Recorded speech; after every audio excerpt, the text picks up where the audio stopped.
Friends, welcome back to my channel. So आज हम क्या पढ़ने वाले हैं? आज हम क्लास 9th की एक्सरसाइज 2.1 पढ़ने वाले हैं। सेकेंड चैप्टर आपका कौन सा है? पॉलिनोमियल्स है, जिसका इंट्रोडक्शन मैंने अपलोड कर दिया है। सो सबसे पहले आप चैप्टर स्टार्ट करने से पहले आप इंट्रोडक्शन को देखिए, ताकि आपको चैप्टर से रिलेटेड सारी क्वेरीज क्लियर हो जाए। So come on the question number 1। Question number 1 में क्या बोल रहा है ये देखिए। क्वेश्चन नंबर 1 में क्या कहता है? Which of the following expressions are the polynomials. मतलब कि इन जितने भी एक्सप्रेशन ये आपको दिए, इनमें से ये बताना है कि आपके कौन से पॉलिनोमियल्स हैं। अगर ये पॉलिनोमियल है तो वन वेरिएबल में कौन से पॉलिनोमियल हैं, एंड विच आर नॉट, और कौन से ऐसे टर्म्स हैं जो पॉलिनोमियल के अंडर नहीं आते हैं। State your answer, state reason for answer. हमें क्या करना है? हमें रीजन देना है अपने आंसर के लिए। Okay, so let's start.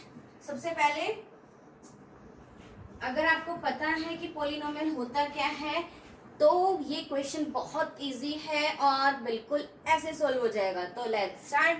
क्या बोला हुआ आपको? 4x square minus 3x plus 7।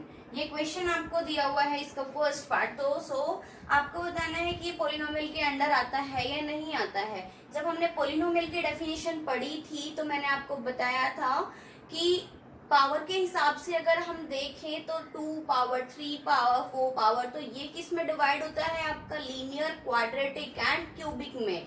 और अगर हम पॉलिनोमियल की बात करते हैं तो हमने क्या पढ़ा था आपका कि 1 वेरिएबल, 2 वेरिएबल, 3 वेरिएबल और 3 से ज्यादा वेरिएबल वाले सब किसके अंडर आते हैं? पॉलिनोमियल के अंदर। और ये पूरी की पूरी जितने भी 1 वेरिएबल 2 वेरिएबल है, इनको हम सबको किस में काउंट करते हैं? पॉलिनोमियल में।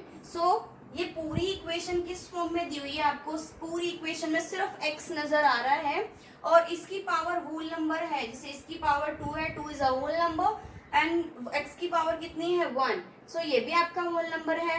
तो yes, this is a polynomial and 1 variable. मैंने आपको बताया था कि पॉलिनोमियल होता क्या है। पॉलिनोमियल ऐसी टर्म है जिसमें जितने भी आपको वेरिएबल्स दे रखे हैं, उन वेरिएबल की पावर क्या हो? एक वोल नंबर हो। ये नेसेसरी है कि पॉलिनोमियल होने के लिए पावर कितनी होनी चाहिए? हमेशा वोल नंबर होनी चाहिए। वोल नंबर आप सबको पता है, 0 से काउंटिंग स्टार्ट होके और अप टू इन्फिनिटी तक चलते हैं, जिसमें ना तो फ्रैक्शंस आते हैं और ना ही माइनस की टर्म्स आती है। राइट, तो लेट्स स्टार्ट। अब ये क्या है? आपका पूरी की पूरी टर्म किसमें है? x में है। यहाँ पे पावर 2 है, यहाँ पे पावर 1 है, और जिसके पास कुछ नहीं होता उसके पास x की पावर 0 होती है, बिकॉज कि x की पावर 0 की वैल्यू कितनी होती है? 1 होती है। So this is the polynomial. हम क्या कह सकते हैं? Yes, it is a polynomial and 1 variable. Right, ये पॉलिनोमियल है किसके अंडर? एक 1 वेरिएबल के अंडर ये पॉलिनोमियल आपका। ठीक है, कम on the second point. Second point में आपको क्या गिवन है? y स्क्वायर प्लस √2 गिवन है। y स्क्वायर है, √2 के पास हम क्या लेके चलते हैं? y की पावर 0। y की पावर 0 का मतलब 1।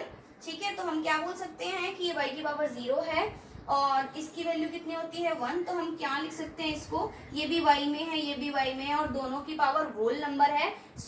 This is also an polynomial. Yes, it is a polynomial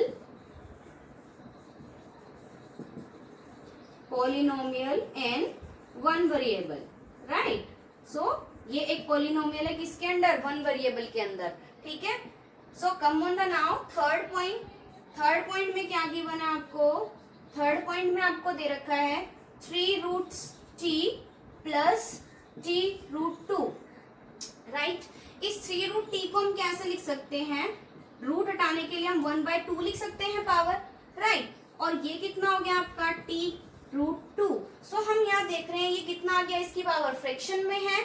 और अभी मैंने बताया था कि पॉलिनोमियल की कंडीशन क्या होती है कि आपकी पावर होल नंबर होनी चाहिए, but this is a rational number. इसकी पावर किस में आ गई है? रैशनल नंबर में आ गई है। It is not a polynomial, it is not a polynomial. Right, now come on the fourth point. Fourth point में आपको क्या गिवन है? y plus 2/y। y plus 2/y दे दिया। अगर ये डिनोमिनेटर में इसको न्यूमिनेटर में लेके जाएं, हम सोल्व करें, तो y प्लस में 2y की पावर -1 बिकॉज अब डिनोमिनेटर से न्यूमिनेटर में टर्म जाती है तो उसकी पावर क्या हो जाती है नेगेटिव, नीचे कितनी है इसकी पावर 1 है तो ऊपर जाके क्या हो जाएगी इसकी power -1. So it is not an whole number. Whole number में नेगेटिव टर्म्स नहीं आती है, तो यहाँ पे क्या आ गया आपकी नेगेटिव टर्म आ गया, तो ये होल नंबर नहीं है. सो होल नंबर नहीं है तो ये क्या है, पॉलिनोमियल भी नहीं है. सो it is not a polynomial. ठीक है, अगर वूल नंबर में इसकी पावर नहीं है तो ये क्या है, ये पॉलिनोमियल भी नहीं है. Right. So now come on the fifth point. Fifth point में आपको क्या गिवन है, x की पावर 10 प्लस y की पावर 3 प्लस t की पावर 5050. सो यहाँ पे आपको दिखाई दे रहा है तीन टर्म्स है, तीनों टर्म्स की पावर कितनी है, 10 है, 3 है, 50 है, तीनों होल नंबर है. सो पॉलिनोमियल तो ये है ही, लेकिन कितने वेरिएबल में, x, y and t, 3 variables में. सो हम इसको क्या लिखेंगे, it is a polynomial in 3 variables. That's it. यही है इसमें.